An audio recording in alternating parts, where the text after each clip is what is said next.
Greetings and welcome to your Oracle message for the day.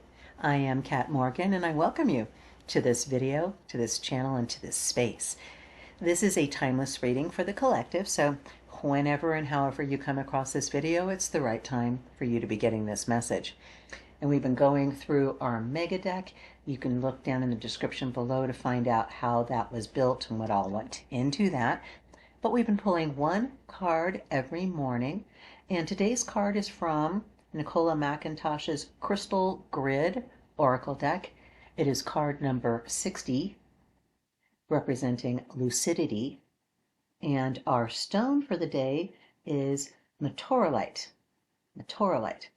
So I have never heard of this stone before, so I did look up some information on Meteorolite. And I will share that with you in just a moment. And we'll also go through the book and see what the reading says for us in the book. But before we do that, I always like to get the information, energy, messages that are coming directly to us from the card, from the image itself. And with our card today, first of all, I just love the green color, obviously heart chakra, full stop. And basically, we've got a Merkaba here between the green outer 1, 2, 3. You see the at what I would call at 10 o'clock, 2 o'clock, and 6 o'clock, right? And then at 12 o'clock, 4 o'clock, and 8 o'clock, respectively, we have some spheres of what looks like quartz or something. The book will give us more detail of all of the stones that are involved in the grid. Sacred grids, sacred geometry, there is a very strong power. We have to remember that atoms are molecules. Our building blocks of matter are all arranged geometrically into shapes, into grids, into patterns. That's how they form the lattices that create the physical structure of what we are experiencing. So our table, our couch, our chair, our computer, whatever. The floor, the walls, windows. Those are all matrices of various atoms forming into various molecules, forming into various patterns. So everything is pattern and everything is vibrating. Excuse me. We have we have seasonal change here in Albuquerque this past week. My sinuses and allergies have been just going crazy, but it's all good. I am grateful that I have sinuses to get allergized and grateful for being able to breathe air as well. So there's always going to be room for gratitude in whatever situation you're in, trust me. It's just a matter of how you're looking at it. But and that brings us to lucidity. But before we hit that, we can talk about the number 60, which of course reduces down to a 6. 6 is the second, the middle of the perfected Tesla 369 numbers. And there's a whole bunch of things that are related to the number 6 in sacred philosophies, religions, backgrounds, cultures. I'm not going to go into that because I want to talk about lucidity. I want to talk about this word. I want to talk about this idea. Because when I think of lucid, the first thing I think of is just sight, being able to see. We think of lucid dreams as being able to see ourselves in the dream, but it's much, much more than that. When you look up the dictionary definition, it simply says clarity of expression or intelligibility, brightness, and luminosity. So remembering that lucid is part of that root word that is forms from Lucifer, which literally means light. It literally means light. So you can think of it as enlightened as well, because it's the ability of something to cast light upon and make more clear, make more defined, make it easier to see. There's a lot of things that are involved with lucidity. We walk through our lives most of the time in a daze, in a trance, on autopilot, basically asleep. And many, many cultures, in fact, all of the cultures across this planet have all, in one way or another, said, this is all just a dream. What we are experiencing right now is the dream. We need to wake up. And that's become kind of a common trope nowadays, to be awake, right? Awake AF and all of that. So, but there's truth in that, where we are becoming more conscious of our consciousness, more aware of our awareness, more understanding of what we are understanding, where we take that third person observer perspective. That's how we become lucid in our dreams, by understanding that we are awake but asleep, that we understand that intellectually in our minds. It makes sense to us. We understand it. So this is going to be a stone that's going to bring us lucidity, that's going to help us in identifying, putting a light on, clarifying. So lucid, very, very interesting idea and concept. And then what have we got for meteorolite? I have never heard of meteorolite before. And meteorolite is found in Zimbabwe. It's a very rare form of chalcedony. It's called chrome chalcedony as well. It may be used as a healing tool to help the body's energy flow, the chakras, and the auric field. It has exceptional strength for the heart chakra.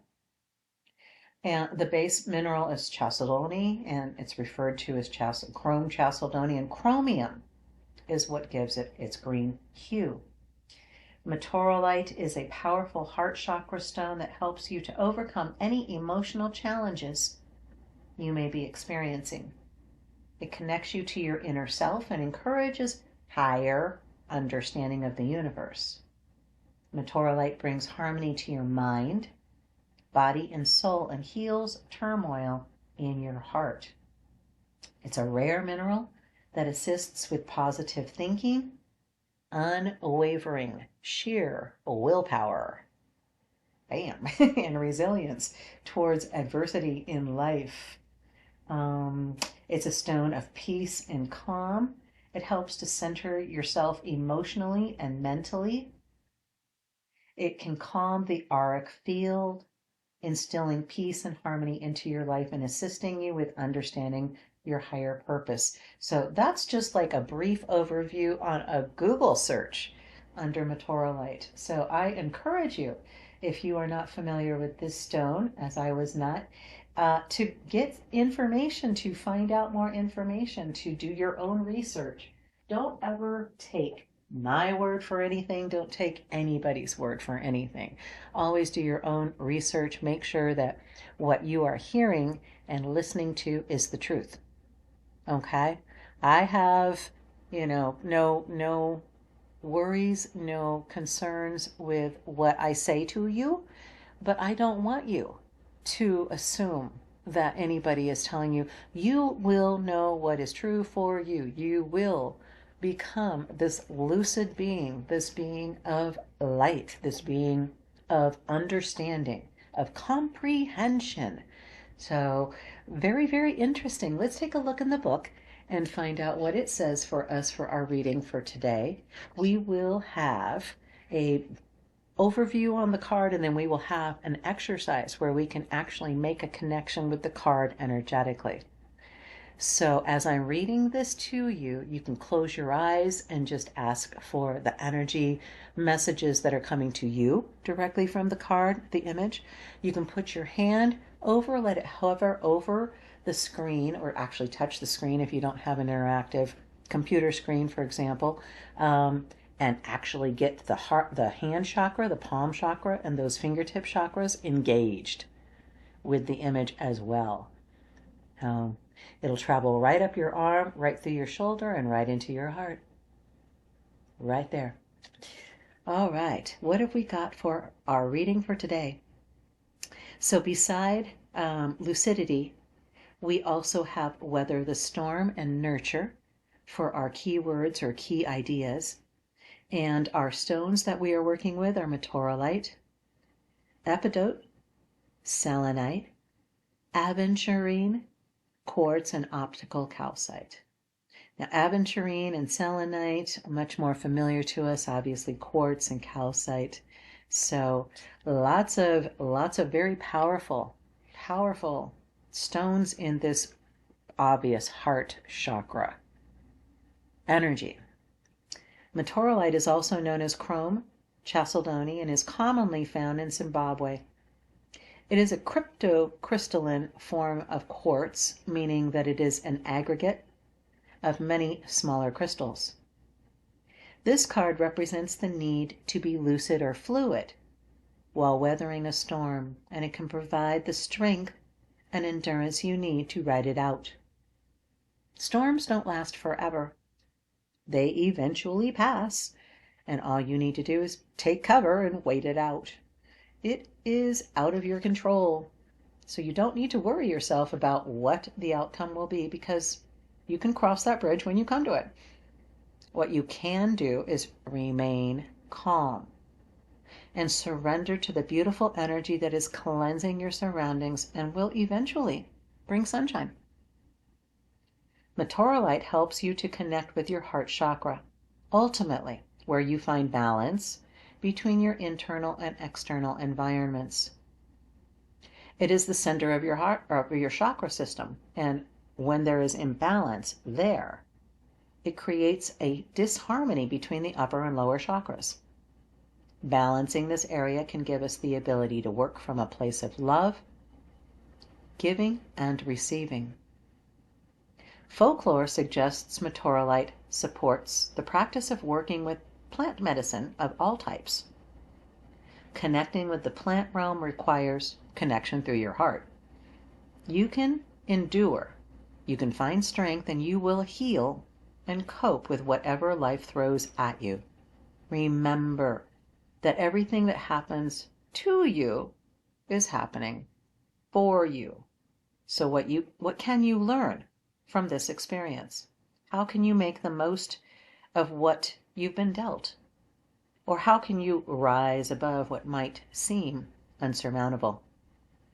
While you're weathering the storm somewhere safe and calm, take some time to ponder these questions. And before we go into the exercise, I just want to make a couple of notes on that, some of that stuff. Yes, balance between the heart chakra. The heart chakra is the balance point. It is the focal point between the upper chakras, upper 3 and lower 3 chakras. I go into this in detail on the Authentic Self playlist. You are more than welcome to check that out. It is not complete. Still working on that. More is coming on that as well. But remember that everything that is happening for you. You always have the opportunity to look for the benefit. How many times in recent readings have you been hearing that from me? And here we are once again repeating the same messages. If I've ever had a doubt on what I say in these videos, what this channel is communicating, it is always answered every single time, because I'll pull another card out of that random mega deck, and here we are, right back here, right again in that space of understanding that we are in control of what we are thinking and feeling and saying and doing. But that's it. We are not in control of the weather. Whether the weather is an actual climate thing, or whether we're talking about weather in terms of people's emotions. Maybe you're in the middle of an emotional environment that's very stormy. We use those weather terms to describe all sorts of things that have nothing to do with the weather. You know, her face had a stormy countenance. You know, we do that all the time. His face was clouded with confusion, right? So we understand that weather analogies fit completely, perfectly on our physical reality that has nothing to do with weather. But just like the weather, we can't control external situations. We can't control external environments. We can only control how we are reacting or responding to them. React is, think about that word. To react is to just repeat an action you've done before. You are reacting. Don't do that. Don't repeat unless it's an action that is benefiting you, unless it's an action that has started out a response, a considered, thoughtful response, where you would be engaged with somebody that you know you're going to be at odds with. You're on different ends of the spectrum politically, let's just say, and we're in the middle of our national elections here in the United States. So this is a perfect example of describing what would be a weather system that you know you're going to be walking into. This is somebody, it's your partner, it's your boss, it's your coworker, it's your daughter, it's your, brother, whatever. It is somebody that is in your life that you can't get away from, okay? You can set boundaries. It's okay to set boundaries, to simply say, we're not discussing politics. I don't agree with you, you don't agree with me. So let's just not. Let's just not. Let's leave that out of our relationship entirely, because it's just an external thing anyways.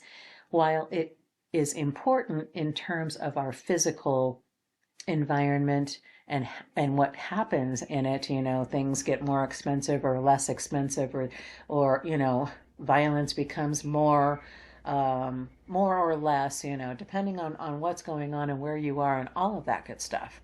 But that's just like the weather too. It just depends on where you are and what's going on around you. So we cannot control the weather. We can only control what we are thinking, feeling, doing, saying. All right. Here's the exercise. Sorry about that. Just got like pulled way out of there. The exercise from the book. Okay.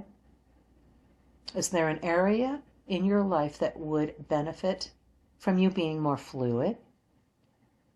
Are you weathering the storm, or do you feel as though you're in the midst of it? Meditate with this card or journey to meet the spirit of the metalite stone and ask the stone or your guides to help you find fluidity in your situation. Where is it safe to wait out the storm? Perhaps you are creating the storm or drawing the storm to you. Look inside for your answers. Ooh, well, no accountability there, huh? But that is exactly what I've been saying. It's exactly what I've been saying. Yes, we can choose how to respond. We can choose to respond from a place of love. We can choose to think in our minds. We don't have to say it out loud. Nobody has to hear it. Nobody has to know what's going on inside our little BB brains. We're the only ones. And we can choose what we are thinking, what we are feeling, what we are saying, and what we are doing. And that's the only thing that we can choose to do. But we are responsible for that. We are accountable to ourselves and the collective, the entirety of humanity, the planet, the universe, and ever expanding outward. We are all connected. We know this scientifically. This is no longer woo-woo, Buddhist, Hindu, whatever. No, we know scientifically that we are all connected energetically, that my attitude, my emotion will affect the people that are around me. You've never noticed how when someone's in a bad mood, it's easy, if you're working around them, to get kind of grumpy. And it's not just because they're being mean or whatever. They could be totally silent and have nothing to do with you. But there's just something about that little black cloud and the little lightning bolts coming out of it that are gonna mess up your energy field. At the same time, you can give them your positive energy. You can intentionally, lucidity, take that time and say, I'm going to think positively. I'm going to feel grateful for having a job. I'm going to feel grateful for having a brain to have these thoughts. I'm going to feel grateful. And as soon as you start thinking in your mind, I'm going to feel grateful, your whole attitude will shift, and you watch this person or you watch this situation, it's going to change. So you don't have to be looking for a special someone, an SP, a new SP. You don't have to be looking for a new job. You don't have to be looking for a new family. You don't have to be looking for new anything once you change you. Once you become true to you. The people that can't match that are either going to change and become somebody new themselves, because you're shifting realities when you are making conscious choices on what you are feeling, which creates your thoughts. Your emotions are the beginning. When you choose to feel grateful, when everything around you is screaming betrayal, hurt, pain, guilt, whatever, fear, anger, frustration, when everything around you is screaming this, when the storm is just raging around you, you have the option of being the island of calm, of saying, I choose peace. I choose gratitude. I choose love. I choose joy. Pick those four. Pick any one of those four, or pick them all. I do.